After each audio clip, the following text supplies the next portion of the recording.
మీరు 'court' movie చూసారు కదా! సేమ్ అలాంటి సీనే రిపీట్ అయింది. అది ఎక్కడో కాదు కడపలో. అసలు ఏం జరిగిందంటే కడపలోని రామరాజుపల్లికి చెందినటువంటి విజయ్ 17 ఇయర్స్ ఉన్నటువంటి అమ్మాయిని లవ్ చేశాడు.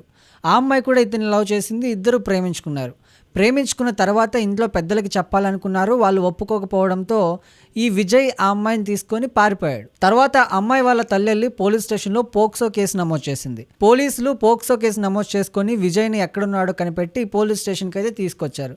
ఇక పోక్సో యాక్ట్ విజయ్ మీద నమోదైందని విజయ్ తల్లికి తెలియగానే విజయ్ తల్లి విషం తాగింది. అది కూడా ఎక్కడో కాదు, పోలీస్ స్టేషన్ ముందు. విజయ్ తల్లి విషం తాగి తన ప్రాణం తనే తీసుకోబోగా పోలీసులు ఆమెను అడ్డుకొని ఆపే ప్రయత్నం అయితే చేశారు. బట్ ఇక్కడ మ్యాటర్ ఏంటంటే విజయ్కి ఆల్రెడీ ఆ అమ్మాయి మైనర్ అని, ఆ అమ్మాయిని పెళ్లి చేసుకోవద్దని, పెళ్లి చేసుకుంటే నీ మీద కేసు బుక్ అవుతుందని పోలీసులు చెప్పినా కూడా ఆ అమ్మాయిని విజయ్ తీసుకెళ్లాడు కాబట్టి పోలీసులు విజయ్ మీద కేసు అయితే నమోదు చేశారు. అసలు ఇక్కడ తప్పెవరిది? మైనర్ని ప్రేమించిన విజయ్దా?